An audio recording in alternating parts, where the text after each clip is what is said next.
Yeah, it was a fantastic film to make. You know, we shot it mainly, well, 98% of it was shot at night time. And it was hot, it was Melbourne, you know, summertime. And it was just, you know, and the group of people and the people who, on the crew, in the cast, people helping, people doing catering, everything that's involved in filmmaking, it was there every night. You know, like, it's that whole thing about being in a movie, is that all of a sudden you got, you know, majority of the time you got an instant family that you spend every night with, and you spend more time with them than you do your best friends. You know, so, and they see you at your best, they see you at your worst, and they accept you. And from that point of being in pure shit, that's all I wanted to do. I just wanted to be an actor, you know, because I'd already done theatre, but I just wanted that feeling, that excitement of being in front of a camera and being able to do this stuff, you know, and people all getting off on it. Every job, you know, that somebody does on a film, they like it. Most of the time, they like it. They love it. The industry's fantastic. That's the glamour, to me. The energy comes from, I was always like that. I was really quick and fast, you know, and I'm still a bit like that. I'm slowing down a bit now, you know, but I've always been that sort of jumpy, you know, type character. You know, I think it's, you know, maybe it comes from my working class background. I don't know. I was an actor going into the film. I've been working at La Mama. I did Phil Motherwell, who plays the coke dealer. I did his first play. I did, I think, 3 plays of his. I did, at the 10th year anniversary of La Mama, I did 2 plays with one called Sadie and Nico, the other one called Laughing Bantam. Sadie and Nico was with a very, very well-known theatre actor, Amanda Muggleton. You know, like, I considered myself an actor, but not a professional actor as such. Yeah, well, I think I'd done a small part in a film with a guy called Shovers for Rod Bishop called Rainbow Farm. And that was just a couple of days. And you know, like, I actually thought the first time I'd done it, this is fucking boring. People are so slow, move it, you know? It was slow for me. But now, when I got to understand the process of filmmaking, it's a different ballgame, you know?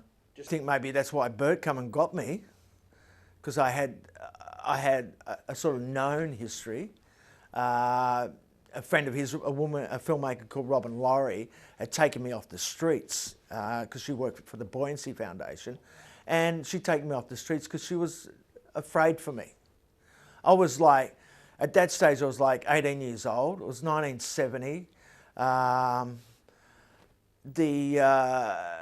You know, I was a street kid. I never slept out, but I was a street kid, hanging around Flinders Street Station with other guys, and she was afraid for me. So I ended up living amongst all these sort of university students, and I spent, you know, like the next 3 years at Melbourne University getting an education in the cafeteria, you know. Hanging out and people giving me books, you know, to read. Cahill Gribram, the Prophet, you know, or, you know, I started reading Marcuse, Sartre, you know. I was reading all this stuff that I'd never read before, and I had people saying to me that, you know, I was actually a product of my background, you know, of social and economic situation that I'd been in. But now that it changed, you know. So I was actually starting to learn, you know, from all the people I was hanging out with, you know. Oh yeah, I mean, it was, you know, there was lots of smoke and dope, of course. That was the culture then, you know. Lots of smoking dope, lots of taking acid. I'd stopped using anything else, and I actually didn't even hardly drank those days, you know.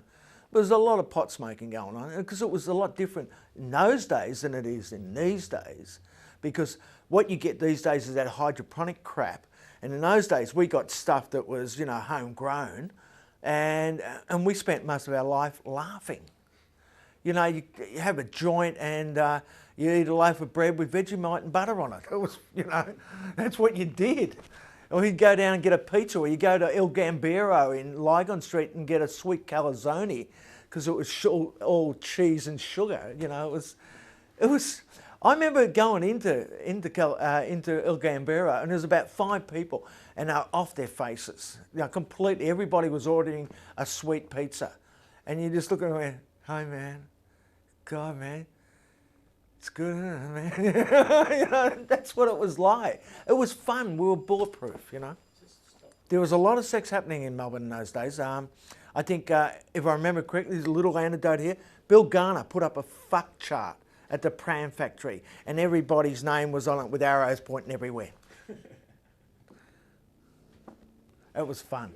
Enjoying pure shit? No, it's a comedy. It's a black comedy. It's funny. The situations are really funny, you know, like, and you're just watching these 4 fucking goofy people running around, you know, and it's fast, it's quick, it's pacey, you know. I loved His Girl Friday. I love Rosalind Russell. It was one of the, you know, I loved it. There was no gap in between the lines, and I just thought, wow, this is fantastic. Bang, bang, bang, bang, bang, bang, bang, bang. You know, it was beautiful. I thought originally we were making it for an international audience. Australia first, but I thought it would have went very well overseas. Well, Gus Van Sant liked it. Hey, Gus. To me, I'm looking at Drugstore Cowboy, you know, because I was a big fan of Matt Dillon, and, you know, and I'm watching this film, and there it is. The chemist scene in the film. Exactly. He goes even up to the sunglasses. I mean, did Gus Van Sant all of a sudden have an epiphany or something? And this scene came in and he wrote it? Bullshit. Sorry, Gus. Other sort of raising money, funding, I can't answer that. Sorry. Not by me. Maybe other people higher up the chain, maybe. I don't know.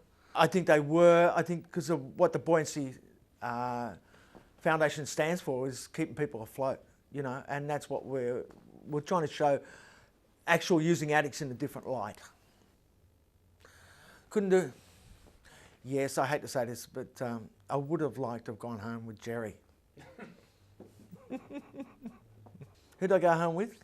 One of the girls in the H.G. Nelson scene. Actually, 2 of the girls in the H.G. Nelson scene. And a few other people. Girls. No boys. I do a lot of physical work. You're right, I do a lot of physical work. You know, like the jumping over the fence. I used to do that all the time at the school across the road from me. The jumping off the building. That was an idea I had. I said, look, I could jump off this building. I set up the stunt. I jumped down. I could have killed myself. I fell. When I got to the ground, I said to Tom Cowan, do you want me to do that again? He said, no, Gary, it's okay. I got it. It was fun. It was fantastic. You know, like, and that stuff with John Laurie, you know, like jumping at him, you know. All that, you know, that was just, you know, we didn't care. We're having a great time. Carol kicks me in the back. It hurt. Oh my God, I said, what'd you fucking do that for? You hurt me. No, you can't remake that. You could never, ever create that atmosphere ever again. Remake it? No. What does the title Pure Shit mean? The title means pure shit is like unadulterated drugs that haven't been hit with any cutting compound, you know. What, go back and be 23 again and redo it? Fuck yeah, you kidding? With what I know now? I'd probably have a contract. I'd probably make some money. No, I'd do it again. You know, it was one of the best experiences of my life. Oh, pre-production. We did rehearsals in the Pram Factory, in the back theatre of the Pram Factory. I think we scored an ounce of hash. We smoked a lot of dope. We had, you know, like, as I think Bert has talked about, you know, different scenes that were actual true scenes that did happen to people from the Buoyancy Foundation. We acted stuff out, and it was a great time. You know, like that was a great time because I was, you know, hanging with people I loved. a lot. I'd actually had been up to Queensland and just come back with Anne Hetherington. Completely scripted. Actually, I've never seen the script. I don't know. Bert talks about the script, but I've actually, and I've spoken to Carol about it, and I've spoken to John about it. None of us remember actually ever seeing a script. We had guidelines. He actually had scripted. There was definitely stuff that he had shown us on a night that was scripted, that were actual dialogue that he had worked out, you know, and we went from there. And there were certain scenes that were totally improvised. You could not have done them. You know, it was impossible to mouth them at that speed and create all that stuff. You know, like the throwing of the radio out the window. John Lawyer nearly cracked up because none of that was in it. You know, it was just, you know, it was so spontaneous. You know, it was fantastic. I kept on laughing at Anne Hetherington character because she was actually nodding the whole time. I turn around and go to John, she's fucking stoned, man, you know, and I'm not. The best scene was with Phil Motherwell because we've got a really strong connection, and working with him was hilarious, you know, like that whole thing when he turns up there and I saw his outfit, I went, you're fucking kidding, man, this is amazing, you know, like it was beautiful, it was lovely, you know. Could I swim? I sort of can swim, but that night that we went in, it was so fucking cold. And I just said, I'm not going in there. I'm not going in there. No. But no, I enjoyed that lot. What were we using? I have to say that sometimes there were drugs, sometimes there weren't. The graphic shooting up scenes. Well, you know, Bert wanted. He said it was like we're doing an advertisement, so let's gore it up a bit, you know, show some of the worst things about using drugs. And one of the worst things that could ever happen to an addict is trying to find a vein. And that's what we did. So we just gored it up. And then it just got out of control. And that's what happened. Controversy. Yeah, there was. You know, like, I actually don't want to watch them myself, you know, like I find it hard to watch. That scene I always look away from now. When I took my mother to watch it, every time I used a needle, I had to say, Mum, now. And she'd go. And she actually called it the fuck movie. That's what she said. It's not a drug movie, it's a fuck movie. That's all you say all the time. Fuck, fuck, fuck, fuck. You know? I think it's the only time I heard my mother say fuck, actually. Is there any actor that said fuck on screen more than Gary Waddell? Really, I don't think so. You know, another film I did, the production company said, can we take some fucks out of the scene? Because it started off with 11. By the end of the half hour, I'd put in 49 more. I know. I find that word very offensive, actually. The word, I won't say it, and twice it's in the film. Yeah. Twice. Believe it or not, Bert, you're the best fucking director I've ever worked with, besides a woman called Kate Shortland. Everybody else don't even match. So I've got to give you that, Bert. You're a fucking great director. What makes Bert a great director? What makes Bert a great director is he'd hug you and say, you're doing great, you know, like, do it this way. Okay, but when you come out, do it that way. You know, like he'd always give you a direction. He was like a mirror. He always told you, and he was unlike anybody that I'd been around before. He kept on praising you. You know, he kept on saying how great you were. You know, that's what I think an actor does need. Did he help me with my character? No, We'd already worked that out. You know, through. It was more from, you know, from his point as a director, the way he wanted it to flow, his structure. You know, there's a lot of Lou in Gary Waddell, but it's different. You tell anybody, they say, oh, you're just acting yourself. Let them get in fucking front of a camera and try and act themselves. The first screening was, I think the first screening of it, I think it was in South Yarra or somewhere like that. And I'd taken my mother, my sister, and I also had taken Philippa Pate, it was Michael Pate's wife, to the showing of it. And as I said before, I had to tell my mother, you know, not to look now and not to look now. And with Philip, and then, you know, one stage I went to the toilet. You couldn't get into a toilet.